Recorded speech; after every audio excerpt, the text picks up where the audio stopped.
آیات عطا کرتا ہے، پوری زندگی گزارنے کی رہنمائی کرتا ہے۔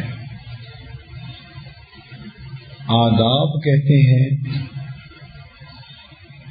ایسے طریقے اختیار کرنا کہ جن کی وجہ سے انسان خود بھی پریشانی سے بچے اور اس کے ارد گرد دوسرے لوگ بھی پریشانیوں سے بچ جائیں، ان کو آداب کہتے ہیں۔ تو زندگی گزارنے کے آداب سکھاتا ہے کہ وہ بندہ جس نے اللہ رب العزت کی وحدانیت کا اقرار کر لیا، نبی علیہ الصلوۃ والسلام کی رسالت پر یقین کر لیا، نبی علیہ السلام جو کچھ اللہ رب العزت کی طرف سے لے کر آئے اس کو قبول کر لیا، اب اس کی زندگی گزارنے کے کچھ اصول اور ضوابط ہیں، ان کو آداب زندگی کہا جاتا ہے۔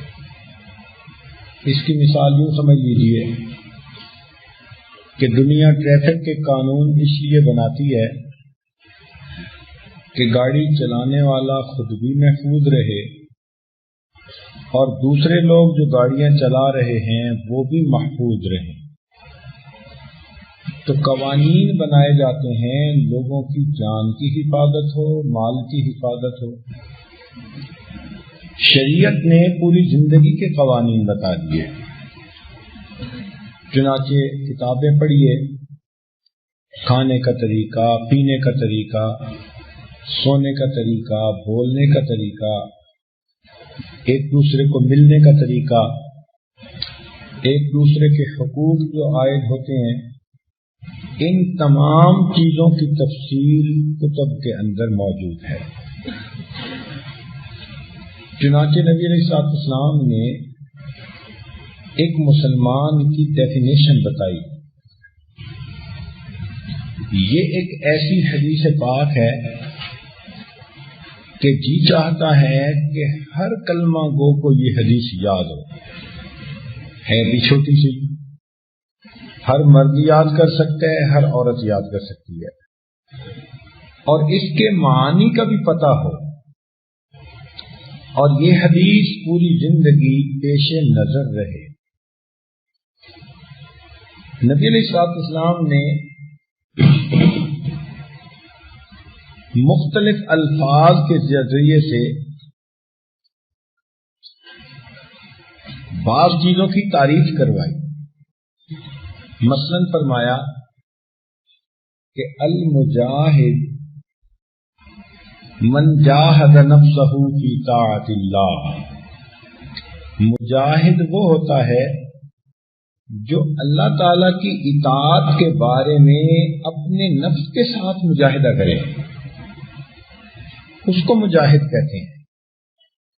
پھر فرمایا المہاجر من ہاجر من الخطایا والذنوب، کہ مہاجر وہ ہوتا ہے جو گناہوں اور خطاؤں سے ہجرت کر جائے، ان کو چھوڑ دے، یہ اصل ہجرت ہے۔ اور اسی ضمن میں فرمایا کہ المسلم، مسلمان وہ ہے من سلم المسلمون من لسانه الحمدللہ المسلم من سلم المسلمون من لسانه ویدہ، مسلمان وہ ہے کہ جس کی زبان سے اور ہاتھوں سے دوسرے مسلمان سلامتی میں ہوں۔ یہ ایک بنیاد ہے، اگر ہم اس کو پورا کر رہے ہیں تو مسلمان صحیح معنوں میں ہیں، اور اگر پورا نہیں کر رہے تو ہماری مسلمانی ہی ادھوری ہے۔ اپنے آپ کو مسلمان بنا کے رکھنا یہ چھوٹی بات نہیں ہے۔ کہنے والے نے کہا چمی گویم مسلمانم بلرزم کہ دانم مشکلات لا الارا، جب میں اپنے آپ کو کہتا ہوں کہ میں مسلمان ہوں تو میں کانپ جاتا ہوں، اس لیے کہ لا الہ الا اللہ کی مشکلات، اس کے تقاضوں کو میں جانتا ہوں۔ تو نبی علیہ الصلوۃ والسلام نے بہت سادہ لفظوں میں، آسان لفظوں میں مسلمان کی ڈیفینیشن بتا دی کہ مسلمان کون ہوتا ہے۔ فرمایا کہ جس کی زبان سے اور جس کے ہاتھوں سے دوسرے مسلمان سلامتی میں رہیں، یعنی ان کو تکلیف نہ پہنچے، ایذا نہ پہنچے۔ اب اس میں زبان کا تذکرہ پہلے اور ہاتھوں کا تذکرہ بعد میں، اور باقی اعضاء کا تذکرہ نہیں کیا، اس لیے کہ عام طور پر انسان اپنے قول اور فعل سے دوسرے کو تکلیف پہنچاتا ہے۔ تو قول زبان سے صادر ہوتا ہے اور اکثر فعل وہ ہاتھوں سے صادر ہوتے ہیں، اور باقی اعضاء ان کے ضمن میں آ جاتے ہیں۔ پھر ان دونوں میں سے بھی زبان کا تذکرہ پہلے کیا، اس کی کچھ وجوہات ہیں۔ مثال کے طور پر انسان ہاتھوں سے جو تکلیف پہنچاتا ہے تو اس کے موقع کم آتے ہیں۔ 24 گھنٹے تو دوسرے کے گربان نہیں پکڑ کے کھڑا ہوتا، لیکن زبان سے دوسرے کا دل دکھانے کے موقع بہت زیادہ۔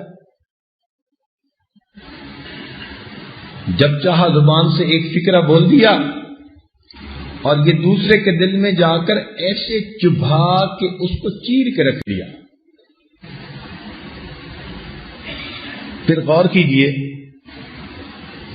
کہ انسان دن میں ہاتھوں سے کسی کو تکلیف پہنچائے گا، رات اپنے گھر میں ہوگا، لوگ امن میں ہوں گے، مگر زبان یہ وہ تلوار ہے جو دن میں بھی چلتی ہے، رات میں بھی چلتی ہے، اپنے گھر بیٹھ کے بھی چلتی ہے، اور انسان زبان سے ایسی باتیں کرتا ہے کہ دوسرے کا دل دکھاتا ہے۔ ہاتھ سے لگایا ہوا زخم جلدی مندمل ہو جاتا ہے، زبان سے جو زخم لگا دیا جائے وہ کبھی بھی مندمل نہیں ہوتا، بہت گہرا ہوتا ہے۔ زبان ان رشتوں کو بھی کاٹ دیتی ہے جو رشتے انسان تلوار کے ذریعے سے بھی نہیں کاٹ سکتا۔ غصہ آیا، 2 بھائیوں نے بولنا بند کر دیا۔ اب یہ بھائیوں کا رشتہ ایسا تھا کہ یہ تلوار اور کینچی سے کٹ نہیں سکتا تھا، مگر زبان کے 2 بول اور ایک دوسرے سے بول چال ختم۔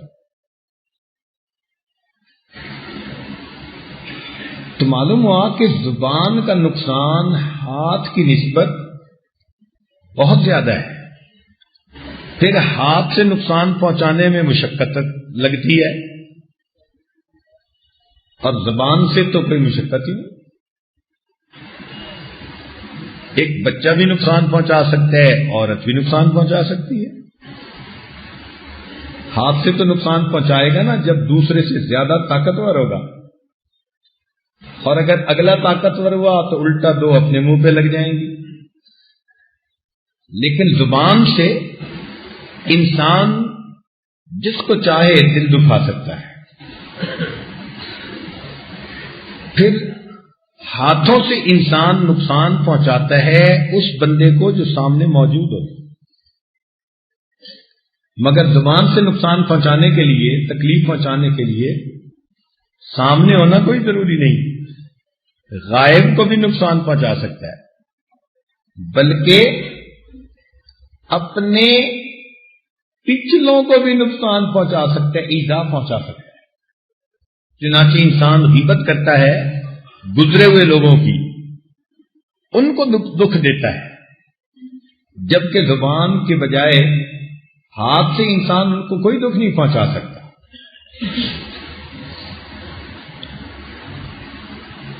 ہاتھ سے انسان کسی فرد کو تکلیف پہنچا لے گا، مگر زبان کے ذریعے سے تو ایک وقت میں پورے قبیلے اور پوری قوم کے دل کو دکھا سکتا ہے۔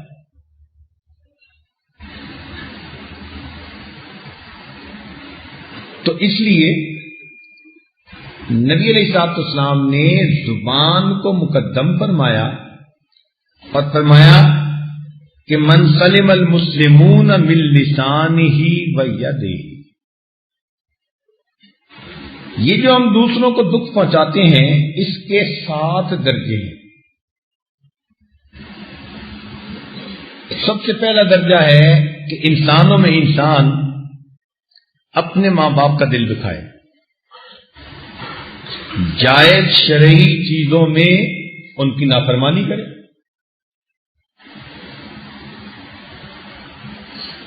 بعض نوجوان ضدی طبیعت کے ہوتے ہیں، اپنے باپ کی بات ماننا ان کے لیے مصیبت ہوتی ہے. والد چونکہ اصلاح کے لیے کچھ نہ کچھ کہتا ہے، تنقید برداشت نہیں ہوتی. اس لیے آج کل کے نوجوان اپنے باپ سے اس طرح نفرت کرتے ہیں جیسے کوئی پاپ سے نفرت کرتا ہے. اچھا ہی نہیں لگتا. ان کو دوست اچھے لگتے ہیں. کیوں؟ دوست تعریفیں کرتے ہیں، دوست الٹے کام سکھاتے ہیں، نفس کی خواہشات پوری کرنے کے راستے دکھاتے ہیں، تو دوست اچھے لگتے ہیں. باپ اچھا نہیں لگتا.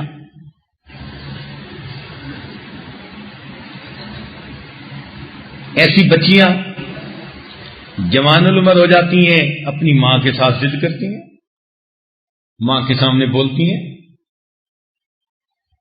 گھر کے کام کرنا ان کو مصیبت نظر آتا ہے. صبح کے وقت ماں ناشتہ تیار کر رہی ہوتی ہے اور بیٹی صاحبہ کالج یونیورسٹی جانے کے لیے نہا دھو کے تیار ہو رہی ہوتی ہے. اور جب وہ نہا دھو کے تیار ہوتی ہے تو ابھی ناشتہ بننے میں 2 منٹ دیر ہوتی ہے، تو وہ منہ بنا کے اور غصے میں نکل جاتی ہے کہ مجھے دیر ہو رہی ہے. اور ماں بیچاری سارا دن مغموم رہتی ہے کہ میری بیٹی بغیر کھائے یونیورسٹی چلی گئی. آج کل کی بیٹیاں اپنی ماں کے اوپر راج کرتی ہیں، ان کا دل دکھاتی ہیں.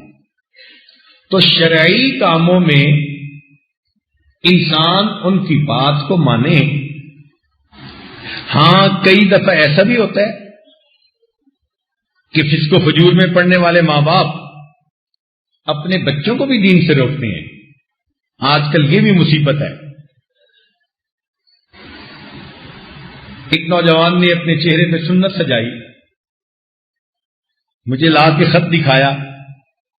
اس نے اپنی والدہ کو خط لکھا کہ امی، میں نے آج سے نبی علیہ الصلوۃ والسلام کی سنت کو چہرے پہ سجانے کا ارادہ کر لیا. تو ماں نے خط کا جواب لکھا کہ تم جلدی سے داڑھی منڈاؤ اور اصلی شکل میں واپس آؤ.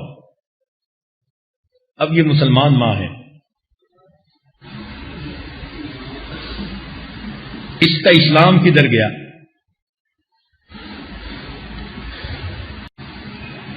ایک بچی جو پردہ کرنے والی بنی، نیک بن گئی، اب اس کے ماں باپ کو اس کے ساتھ اسی وجہ سے ناراضگی تھی کہ یہ برقع کیوں کرتی ہے. خط میں اس نے لکھا کہ قریبی عزیزوں کی شادی تھی، سارے گھر والے گئے، میں بھی برقع پہن کر گاڑی میں بیٹھنے لگی تو ابو نے کہا میرے ساتھ گاڑی میں بیٹھنے ہیں تو برقع اتارو، نہیں اتارنا تو گاڑی میں نہیں بیٹھ سکتے. سارے گھر والے مجھے گاڑی سے اتار کر اکیلے کھڑے چھوڑ کر شادی میں چلے گئے. یہ مسلمان ماں باپ ہیں جو بیٹیوں کو پردے سے منع کرتے ہیں اور بیٹوں کو سنتیں سجانے سے منع کرتے ہیں. ایسی صورتحال میں لا طاعت المخلوق لمعصیت الخالق، اللہ تعالی کی معصیت میں مخلوق کی کوئی اتباع نہیں کرنی ہوتی، اطاعت نہیں کرنی ہوتی. اگر ماں باپ ایسا کہیں گے تو وہ اپنے مقام سے خود ہی گر جائیں گے. ہاں جہاں تک شرعی معاملات ہیں، اب والد نے کہا بیٹے سکول جایا کرو پابندی کے ساتھ، محنت کرو، بچہ دوستی میں لگ گیا، نہ کالج جاتا ہے نہ ٹیوشن پڑھتا ہے، ماں باپ کو بھی دھوکے میں رکھتا ہے۔ ماں باپ نے ٹیوشن لگا کر دی تو ٹیوشن والے استاد سے بھی دوستی کر لی اور گپوں میں وقت گزار دیا، سال کے آخر پر پتہ چلا کہ وقت ضائع کرتا رہا۔ اور جب ماں باپ نے کہا کہ بیٹے تم نے وقت ہی ضائع کیا، تو آگے سے جواب دیتا ہے کہ میں نے پڑھنا ہی نہیں۔ اب جو بچہ اس طرح کا برتاؤ کرے گا یہ ماں باپ کا دل دکھائے گا، اور ماں باپ کا دل دکھانا یہ سب سے بڑا گناہ ہے۔ لہذا کوئی عمل ایسا نہ کیا جائے کہ ماں باپ کا دل دکھے، بلکہ کوشش کی جائے کہ ان دنیاوی امور میں ان کا دل خوش ہو،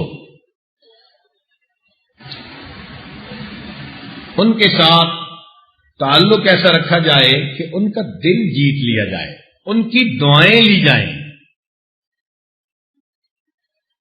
اس بات کو ہمیشہ پیش نظر رکھیں۔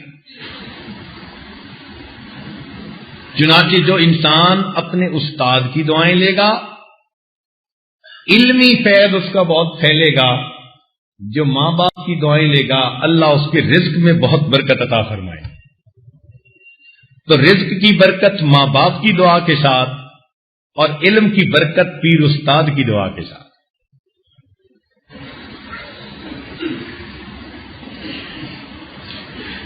اس کے بعد دوسرا درجہ ہے اپنے بیوی بچوں کے ساتھ حسن سلوک کا معاملہ کرنا۔ اس میں بھی آج کل بہت زیادہ کوتاہیاں ہوتی ہیں۔ بیویاں خاوند کے حقوق کا لحاظ نہیں کر پاتی، خاوند بیویوں کا حقوق کا خیال نہیں کر پاتا۔ حیرت کی بات ہے کہ کئی مرتبہ بیوی بھی دیندار، خاوند بھی دیندار، اور ذرا سی بات پہ بس غصے میں آ کے سب کیے کرائے پہ پانی پھیر دیتے ہیں۔ نبی علیہ السلام نے ارشاد فرمایا کہ عورتوں کو میں نے جہنم میں بہت زیادہ دیکھا۔ اس کی وجہ کیا تھی؟ فرمایا کہ یہ ناشکری ہوتی ہیں، ذرا خاوند سے کوئی کمی دیکھیں تو جواب میں کہتی ہیں کہ میں نے تو کبھی تیرے گھر میں آ کر خیر دیکھی ہی نہیں۔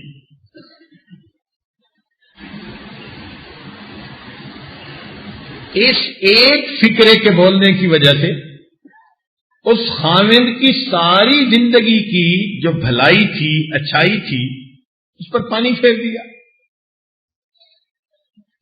اور کئی مرتبہ خاوند بھی آگے سے ایسے کر دیا، کسی بات سے غصہ آ گیا، اب بیوی کو کہا 10 سال سے شادی ہوئی اور میں 10 سال سے پریشانی کی زندگی گزار رہا، سب کیے کرائے پہ پانی پھیر دیا۔ کیا سمجھتے ہیں کہ لکھنے والے لکھ نہیں رہے ہوتے؟ اب اس 10 سال میں بیوی نے خدمت کی ہوگی، بیوی کی اولاد ہوئی ہوگی، بیوی نے ماں باپ کی خدمت کی ہوگی، خاوند کی خدمت کی ہوگی، اس نے علم پڑھا ہوگا، نمازیں پڑھی ہوں گی، پردہ کیا ہوگا، کتنی مرتبہ خاوند کا دل خوش کیا ہوگا۔ 10 سال سے شادی ہوئی اور میں 10 سال سے عذاب میں مبتلا ہوں۔ اس ایک فکرے سے دل دکھا دیا۔ تو میاں بیوی دونوں کو جب تک خوف خدا نہ ہو اس وقت تک ایک دوسرے کے حقوق کا صحیح ادا کرنا مشکل ہوتا ہے۔ اس لیے سورہ نساء پڑھ لیجیے، ہر چند آیتوں کے بعد اتقوا اللہ اتقوا اللہ اتقوا اللہ۔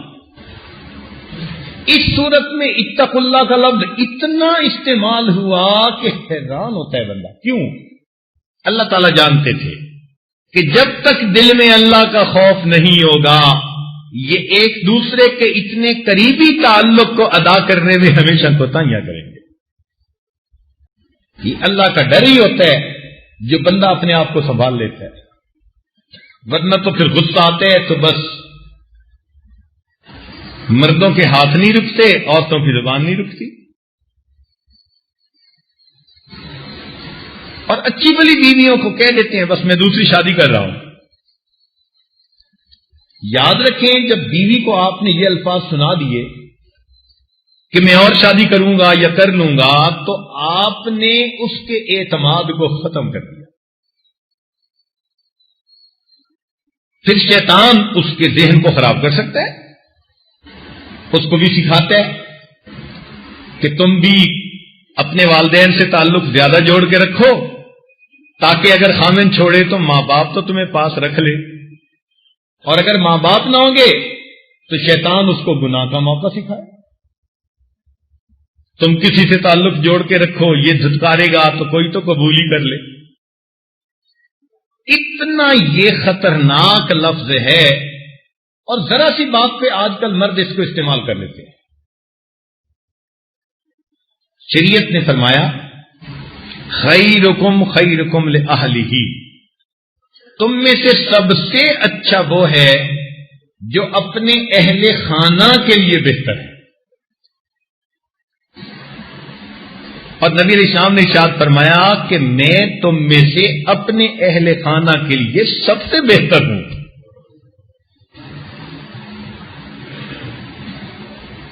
یہ نبی علیہ السلام کی مبارک زندگی. بلکہ شریعت نے تو یہ بھی کہا کہ اگر چھوٹی موٹی کوتاہی غلطی بیوی کر جائے تو برداشت کرنی چاہیے. چنانچہ ایک صحابی حاضر ہوئے، اے اللہ کے نبی جب ہم مکہ میں تھے تو اہل مکہ عورتوں کے اوپر غالب تھے، ہم مدینے میں آئے تو مدینے کے لوگ اپنے عادات اخلاق میں ذرا تحمل مزاج ہیں تو بیویاں چڑھ جاتی ہیں سر پہ. تو بات ایسی ہوتی ہے.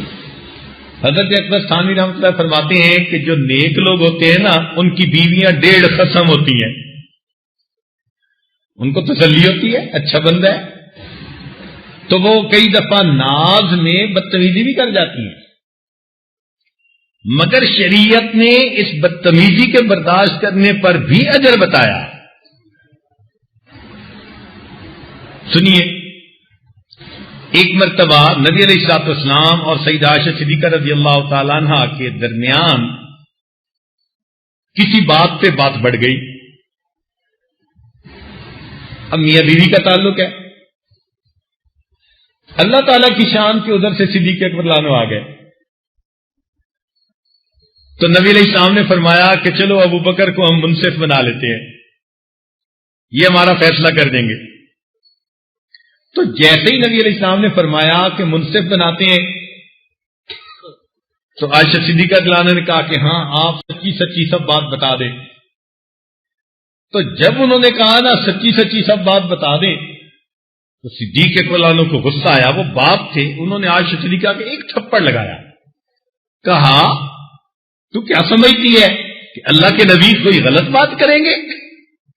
اب ان کو جو تھپڑ پڑا تو وہ نبی علیہ السلام سے پیچھے آ کے چھپ گئی کہ ابو کہیں اور 2-4 نہ لگا دے. تو نبی علیہ السلام نے فرمایا ابو بکر ہم نے تمہیں منصف بنایا تھا، تمہیں سزا دینے والا تو نہیں بنایا تھا، لہذا ہم اب میاں بیوی آپس میں طے کر لیں گے، آپ جاؤ. جب وہ چلے گئے تو نبی علیہ السلام نے مسکرا کر دیکھا اور فرمایا عائشہ دیکھ باپ سے تجھے میں نے بچایا ہے نا. یہ نبی علیہ السلام کا عمل ہے. تو شریعت نے کہا کہ انسان اپنی بیویوں کے ساتھ حسن سلوک کا معاملہ کرے. سنیے، یہ سفارش کس نے کی؟ اللہ رب العزت نے کی. فرمایا وعاشروہن بالمعروف، کہ تم ان کے ساتھ اچھے انداز کی زندگی گزارو. اب اچھے انداز کی زندگی گزارنے کی سفارش کون کر رہا ہے؟ اللہ رب العزت کر رہی ہے. مفسرین نے اس آیت کے تحت لکھا ہے کہ جو دنیا میں اپنی بیوی کی زبان کی سختی اور بدتمیزی پر بھی برداشت کر لے گا، اللہ کے حکم کو سامنے رکھتے ہوئے اللہ فرمائیں گے دنیا میں تو نے میری سفارش کو مانا تھا، آج میں تیرے ساتھ شفقت کا معاملہ کرتے ہوئے تجھے جہنم کی بجائے جنت کا راستہ عطا فرما. اور عجیب بات تو یہ ہے کہ کئی مرتبہ بیوی پہ ایسی وجہ سے ناراض ہوتے ہیں جو اس کے اختیار میں ہی نہیں، ایسی وجہ سے ناراض ہوتے ہیں جو اس کے اختیار میں ہی نہیں۔ مثال کے طور پر تیری تو بیٹیاں ہی ہوتی ہیں ہمیشہ، اب بتاؤ کہ بیٹیوں کو پیدا کرنا یہ عورت کے اختیار میں ہے؟ عورت کا اختیار ہوتا تو وہ ماشاءاللہ ساری دنیا بیٹوں سے بھری ہوتی اور رشتوں کے لیے 1-1 لاکھ بندوں کی اپلیکیشن آ رہی ہوتی۔ بھائی یہ تو اللہ کی دین ہے، جس کو چاہتا ہے بیٹے دیتا ہے، جس کو چاہتا ہے بیٹیاں دیتا ہے، جس کو چاہتے ہیں دونوں عطا کر دیتے ہیں، اور جس کو چاہتے ہیں من یشاء عقیما، اس کو وہ بانج بنا دیتا ہے۔ بندے کا تو اختیار نہیں ہے اس میں، بلکہ ہو سکتا ہے کہ طبیب کی طرف رجوع کیا جائے تو شاید مرد کا ہی قصور نکل آئے، لیکن عورت سے اس بات پہ ناراض کہتے ہیں جی بس اس کی تو بیٹیاں ہی ہوتی ہیں۔ اب بتائیں ایک ایسی بات پہ بندہ ناراض ہے کہ جو عورت کے اختیار میں ہی نہیں، ساس ڈانٹ رہی ہے، نند اس کو تانے دے رہی ہے، اس کی بیٹیاں ہی ہوتی ہیں، اس کا دل دکھایا جا رہا ہے، تو وہ عورت کیا کرے، کہاں جائے؟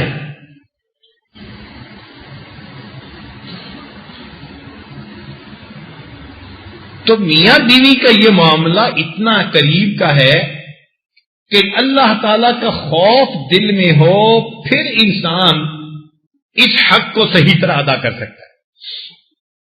اس لیے ایک بزرگ تھے، ان کی بیوی زبان کی ذرا سخت تھی۔ ویسے جو عورتیں زبان کی ذرا سخت ہوتی ہیں، حضرت تھانوی رحمۃ اللہ فرماتے ہیں کہ اکثر وہی عورتیں پاک دامن بھی ہوتی ہیں۔ جو زبان کی میٹھی ہوتی ہیں نا، ان کی مٹھاس خاوند تک کی نہیں اوروں تک بھی پہنچ جاتی ہے۔ تو فرماتے ہیں کہ جو زبان کی تھوڑی سخت ہوتی ہیں پاک دامن بھی اکثر وہی ہوتی ہیں، کوئی کلیہ نہیں ہے مگر عام طور پر دیکھا گیا۔ کسی نے کہا کہ حضرت ایسی بدتمیز عورت کو طلاق دے دیں؟ انہوں نے فرمایا کہ دیکھو بھائی، اگر میں اس کو طلاق دے دوں گا تو اس کی پھر 2 شکلیں ہوں گی۔ ایک شکل تو یہ کہ یہ مطلقہ بن جائے گی اور کوئی اس سے شادی نہ کرے،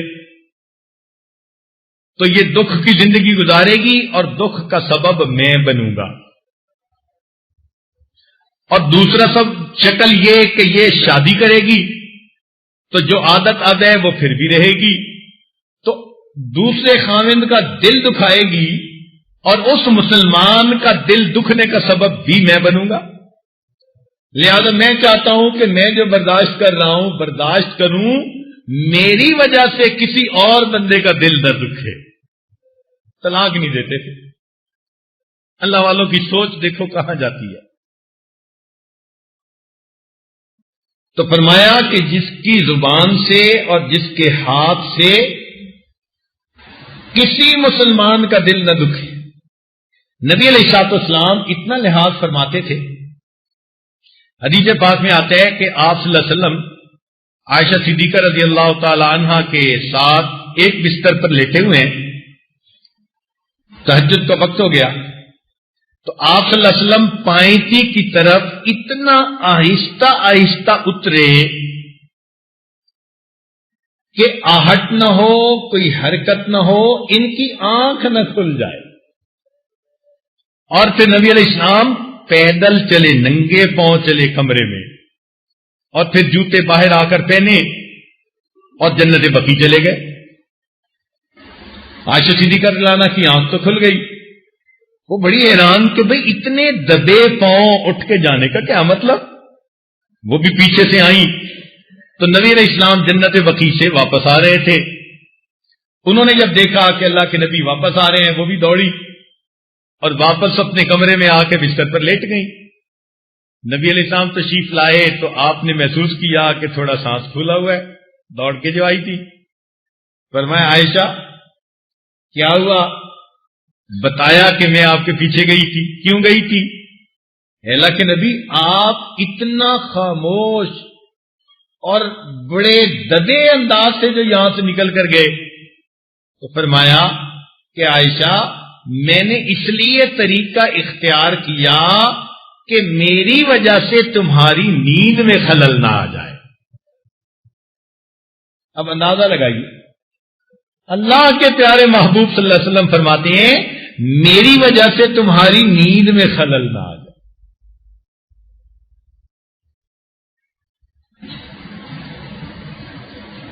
تیسرا درجہ کہ انسان اپنے پڑوسی کا دل نہ دکھائے. پہلا تھا ماں باپ کا دل نہ دکھائے، دوسرا تھا کہ بیوی بچوں کا دل نہ دکھائے، اور تیسرا کہ اپنے پڑوسی کا دل نہ دکھائے. شریعت نے پڑوسی کے اتنے حقوق بتائے.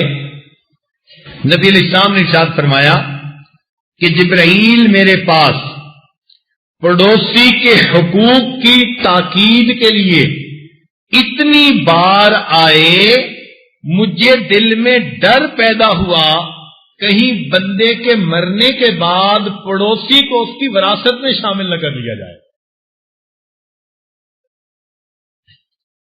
یہ پڑوس کہاں تک ہوتا ہے؟ علماء نے لکھا 40 گھروں تک. دائیں بھی 40 گھر، بائیں بھی، سامنے بھی، پیچھے بھی، تو پورا محلہ ہی بن گیا. تو معلوم ہوا کہ پورا محلہ پڑوس ہے. تو کیا ہم اہل محلہ کی رعایت کرتے ہیں؟ بہت زیادہ رعایت کرنی چاہیے. اپنی طرف سے جتنا حسن سلوک کی زندگی گزار سکیں اتنا بہتر ہے. چنانچہ ایک آدمی گزرے، نبی علیہ السلام نے صحابہ سے پوچھا کہ اس کے بارے میں تمہاری رائے کیا ہے؟ اے اللہ کے نبی بڑا نیک ہے، بڑا عبادت گزار، تہجد گزار، نیکوکار. فرمایا پڑوسی. اے اللہ کے نبی طبیعت ذرا سخت ہے تو پڑوسی اتنے خوش نہیں ہے. فرمایا کہ اللہ کے ہاں یہ کوئی اچھا بندہ نہیں ہے. تھوڑی دیر میں ایک دوسرا بندہ گزرا. نبی نظام نے فرمایا اس کے بارے میں کیا رعایت، کیا تم اپنے کمنٹس دیتے ہو؟ اے اللہ کے نبی بس فرض واجب پورے کرتا ہے، کوئی زیادہ اتنا نیکی کا شوق تو ہم نے دیکھا نہیں کہ راتوں کو جاگتا ہو، بڑے اعمال کرتا ہو. فرمایا پڑوسیوں کے ساتھ. اے اللہ کے نبی بڑا اچھا رکھ رکھاؤ ہے اور پڑوسیوں کا دل اس سے بہت زیادہ خوش ہیں. فرمایا میں تمہیں بتاتا ہوں کہ یہ آدمی بالآخر جنت میں جائے گا. تو جو انسان اچھے رکھ رکھاؤ والا ہو، اچھے اخلاق والا ہو، پڑوسی خوش ہوں، اللہ کے بندے اس سے خوش ہوں، اللہ رب العزت بھی اس بندے سے خوش ہو جاتے. تو ہمیں بھی اپنے پڑوسیوں کی رعایت کرنی چاہیے. اس کا احساس ہمیں اس دن ہوگا، حدیث پاک میں آتا ہے کہ اللہ تعالیٰ ایک بندے کو بلا کر فرمائیں گے اے میرے بندے میں بھوکا تھا تو نے مجھے کھانا نہیں کھلایا، میں پیاسا تھا تو نے مجھے پانی نہیں پلایا، میں بیمار تھا تو نے میری بیمار کرسی نہیں کی. تو وہ بندہ بڑا حیران ہوگا، کہے گا اللہ آپ کھانے پینے بیمار ہونے سے منزہ اور مبرہ ہیں، یہ کیسے ہوا؟ اللہ تعالیٰ فرمائیں گے فلاں دن تمہارے پڑوسی بھوکے تھے، اگر تم ان کو کھانا کھلاتے ایسا ہی ہوتا جیسے تم نے مجھے کھانا کھلایا ہوتا. تو ان کو پانی پلاتا ایسے ہی ہوتا تو نے مجھے پانی پلایا ہوتا. اس کی بیمارداری کرتا ایسے ہی ہوتا جیسے تو نے میری بیمار پرسی کی. اس دن احساس ہوگا کہ اللہ رب العزت کے ہاں اس کا کیا مقام ہے.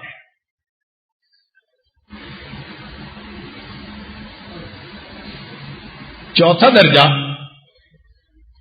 کہ انسان اپنے ماتحتوں کی بھی دل آزاری نہ کرے. کچھ لوگ ہوتے ہیں نا، وہ بندے کے ماتحت ہوتے ہیں، ان کا بھی دل نہ دکھائے. اچھا یہاں ایک بات سمجھ لیجئے کہ ایک ہوتا ہے سمجھانا، ڈانٹ ڈپٹ کرنا اصلاح اور تربیت کی خاطر، وہ ایک الگ بات ہے، اس کی شریعت نے 100% اجازت دی. جیسے حضرت مولانا یعقوب نانوتوی رحمۃ اللہ علیہ ایک طالب علم کو مارنے لگے، تو جیسے ہی اس کو مارنے لگے تو وہ کہنے لگا حضرت اللہ کے لیے نہ مارے، فرمان لگے کہ وہ بدتمیز، میں تجھے اللہ کے لیے ہی تو مار رہا ہوں۔ تو اصلاح اور تربیت کے لیے سرزنش کرنا، سمجھانا، ناراض ہونا یہ الگ بات ہے، دل دکھانا یہ الگ چیز ہے۔ تو فرمایا اپنے ماتحتوں کا بھی دل نہ دکھاؤ۔ جیسے کچھ لوگ فیکٹری ہیں، بزنس ہے، تو اپنے ماتحتوں کے ساتھ بہت برا سلوک کرتے ہیں۔ ایسا نہیں کرنا چاہیے، محبت پیار کا سلوک رکھنا چاہیے، ان کو محبت دینی چاہیے۔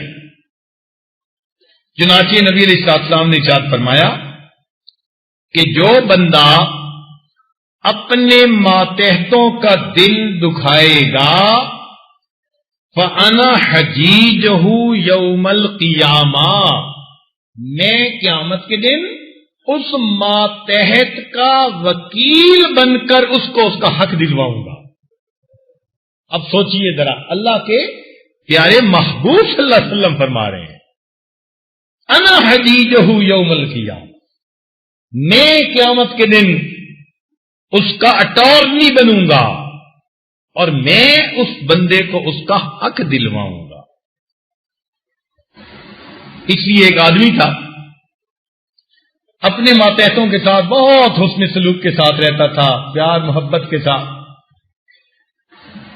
کہتے ہیں کہ جب اس کی وفات ہوئی، اللہ رب العزت نے فرمایا کہ اگرچہ تیرے اپنے عمل تو اتنے اچھے نہیں ہیں، مگر تو نے اپنے ماتحتوں کا دل خوش رکھا، آج میں بھی تمہارا دل خوش کرتا ہوں اور تمہیں میں جنت کا راستہ دکھا دیتا۔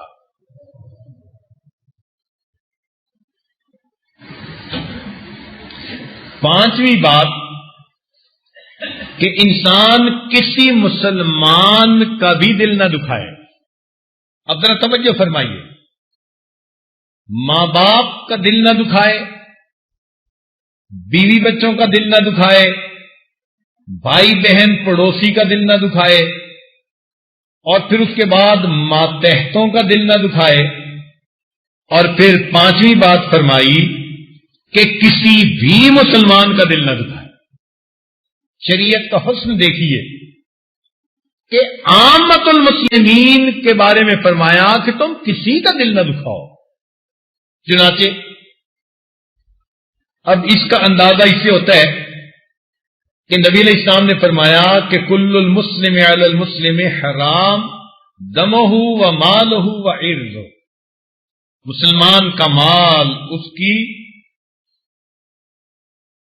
اس کا خون، اس کی عزت دوسرے مسلمان کے اوپر حرام، منع کر دیا گیا۔ اور آج کسی مسلمان کا دل دکھانا شاید سب سے آسان کام یہ،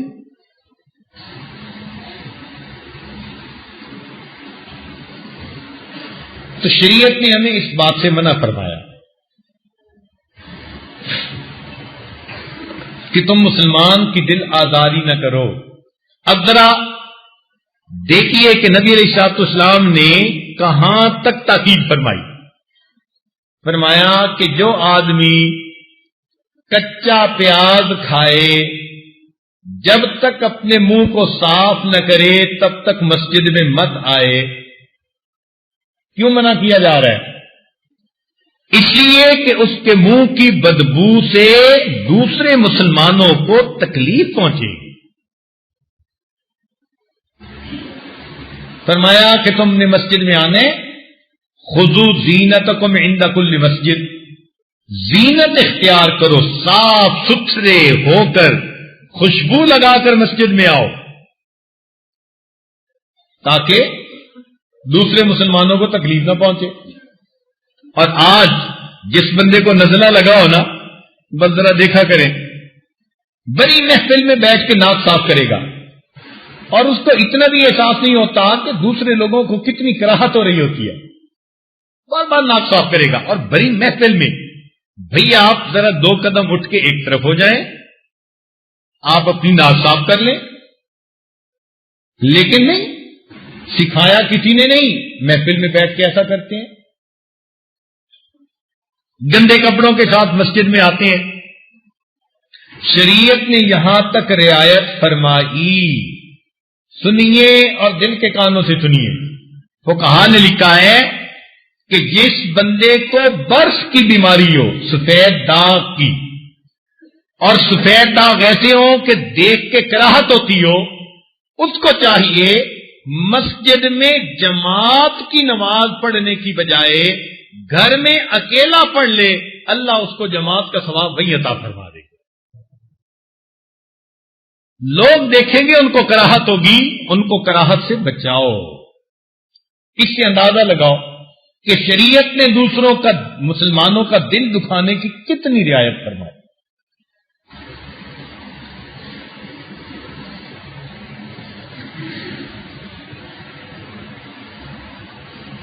چنانچہ پھر اس کے بعد فرمایا چھٹی چیز کہ انسانوں کا دل نہ دکھاؤ۔ یہاں تک تو تھا نا، مسلمانوں کا دل نہ دکھاؤ، فرمایا انسانوں کا دل نہ دکھاؤ۔ کافر بھی ہے تو تم اس کے ساتھ اچھے سلوک کا مظاہرہ کرو، رہن سہن بیٹھنے اٹھنے میں اس کو پتہ چلے کہ یہ اللہ کو ماننے والا ہے۔ وہ کافر بھی تمہارے اعمال سے متاثر ہو، اس کا دل بھی نہ دکھاؤ، انسانوں کا دل نہ دکھاؤ۔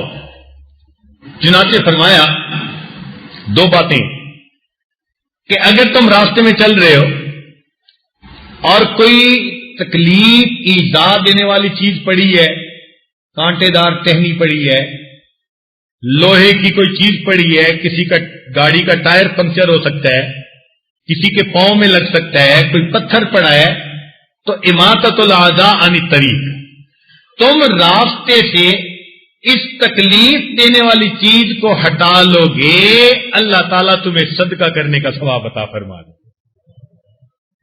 اب اس کا تعلق صرف مسلمانوں کے ساتھ نہیں ہے، انسانوں کے ساتھ۔ اور ایک روایت میں آتا ہے کہ نبی علیہ الصلوۃ والسلام نے ارشاد فرمایا کہ تم اپنے گھر کے مکان کے سامنے کے حصے کو صاف رکھو۔ گھر کا مکان ہوتا ہے نا، تو اس کے باہر کا دروازہ ہوتا ہے، تو باہر کے دروازے کے جو سامنے جگہ ہے، یعنی گلی کی جگہ، فرمایا اس کو بھی صاف رکھو۔ یہ گھر والوں کی ذمہ داری۔ کیوں؟ کہ تمہارے گھر کے سامنے سے جو انسان گزرے، کہیں اس کو گندگی پڑے ہونے کی وجہ سے تکلیف نہ پہنچے۔ تو جب نبی علیہ السلام نے گھر کے دروازے سے باہر کی جگہ کو بھی صاف کرنے کا حکم دیا، تو گھر کو صاف کرنے کی اہمیت کتنی زیادہ ہوگی بھائی۔ اور آج تو ہم گھروں کے اندر بھی ایسا گند مچاتی ہیں کہ توبہ۔ تو شریعت نے انسانوں کا دل دکھانے سے بھی منع فرما دیا۔ فرمایا تم ان کا دل خوش کرو گے، ارحموا من فی الارض یرحمکم من فی السماء، تم زمین والوں پر رحم کرو گے، آسمان والا تمہارے اوپر رحم فرمائے۔ اور پھر 7واں درجہ بتایا کہ فقط انسانوں کا ہی نہیں، تم جانوروں کو بھی ایذا نہ پہنچاؤ، جانوروں کو بھی ایذا نہ پہنچاؤ کہ وہ بھی سیرو ہیں۔ چنانچہ حضرت اقدس تھانوی رحمت اللہ علیہ نے حقوق البہائم کے اوپر کتاب لکھی کہ جانوروں کے کیا حقوق ہیں۔ نبی علیہ السلام نے فرمایا کہ اگر تم سواری کے اوپر چڑھے ہوئے ہو اور کسی سے بات کرنی ہے تو سواری پہ بیٹھ کے بات مت کرو، جانور کو خواہ بوجھ اٹھانا پڑ رہا ہے۔ تم رکے ہوئے ہو، تم نیچے اتر جاؤ، جس سے بات کرنی ہے بات کرو، اور جب چلنے ہیں تو سواری پر بیٹھ کر سفر کر لو۔ تم اگر جانور رکھتے ہو تو ان کی بھوک پیاس کا خیال رکھو۔ عمر فرماتے تھے کہ میں مسلمانوں کا خلیفہ ہوں اگر دریائے نیل کے کنارے پر کوئی کتا پیاسا مرے گا تو اس کے بارے میں بھی قیامت کے دن مجھ سے سوال کیا جائے گا. دریا کے کنارے پر کتا پیاسا مرے، ہم دیکھو کہ ہم اس کو سمجھتے ہی کچھ نہیں. ہمارے اکابر اس کا بھی خیال. بخاری شریف کی روایت ہے کہ بنی اسرائیل کی ایک فاحشہ عورت تھی، بدکار عورت تھی، بدکردار عورت تھی. اس نے ایک پیاسے کتے کو پانی پلایا تھا. حدیث پاک میں آتا ہے پیاسے کتے کو پانی پلانے پر اللہ نے اس عورت کے گناہوں کو معاف فرما دیا تھا. تو ہمارے اکابر تو جانداروں کی بھی تکلیف کا خیال رکھتے تھے. تو جو جانوروں کو تکلیف سے بچاتے ہوں تو انسانوں کے بارے میں کتنے محتاط ہوتے ہوں گے.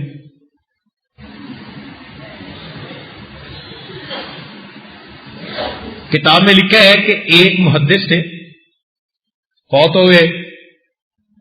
کسی نے خواب میں دیکھا تو پوچھا کہ حضرت کیا بنا؟ فرمایا اللہ تعالیٰ نے مغفرت کر دی. انہوں نے کہا مغفرت تو ہونی تھی، آپ نے حدیث پڑھائی اور آپ نے اس قدر دین کی خدمت کی. کہنے لگے نہیں، اس وجہ سے مغفرت نہیں ہوئی، ایک ایسے عمل کی وجہ سے مغفرت ہوئی جو مجھے یاد ہی نہیں تھا. تو وہ کیا؟ فرمانے لگے میں ایک مرتبہ بیٹھا حدیث لکھ رہا تھا تو میں نے اپنی قلم دوات میں ڈالی سیاہی لگانے کے لیے. جیسے ہی قلم باہر نکالی تو ایک مکھی اس کے اوپر آ کر بیٹھ گئی اور میں نے دل میں سوچا کہ یہ پیاسی ہوگی، اس کو پیاسی کو یہ سیاہی پینے دو. میں نے ایک لمحے کے لیے ہاتھ کو روکا، وہ مکھی اڑ کے چلی گئی. اللہ تعالیٰ نے فرمایا تو نے ایک مکھی کی پیاس کو بجھایا تھا، میں تجھے قیامت کے دن کی پیاس سے امن عطا فرما دیتا. اب آپ بتائیے کہ مکھی کی پیاس پر بھی بخشش ہوتی ہے. اللہ اکبر کبیرہ. کیا خوبصورتی ہے اس دین اسلام کی، کیا حسن جمال ہے اس دین اسلام کا. کتنا پیارا دین اللہ رب العزت نے ہمیں عطا فرمایا. رضیت باللہ ربا وبمحمد النبی وبالاسلام دینا. ہم اللہ سے راضی ہیں، اس نے ہمیں کتنا زندگی گزارنے کا پیارا طریقہ عطا فرمایا جہاں جانوروں کے حقوق کا خیال کیا جاتا ہے. حضرت خواجہ واقع باللہ رحمت اللہ علیہ کے بارے میں آتا ہے کہ سمرقند کے رہنے والے تھے اور سمرقند میں سردی بہت زیادہ ہوتی ہے، یخ ٹھنڈی ہوائیں چلتی ہیں. آپ ایک رات تہجد میں اٹھے، آپ نے مصلی پہ تہجد کے نوافل پڑھے اور ٹھٹر رہے تھے، سردی تھے، تو نوافل پڑھنے کے بعد بھاگے اپنے بستر کی طرف کہ میں بستر میں لحاف میں ذرا گھس کے سردی سے اپنے آپ کو بچاؤں. جب قریب آئے تو دیکھا کہ ایک بلی ان کے بستر میں گھس گئی تھی.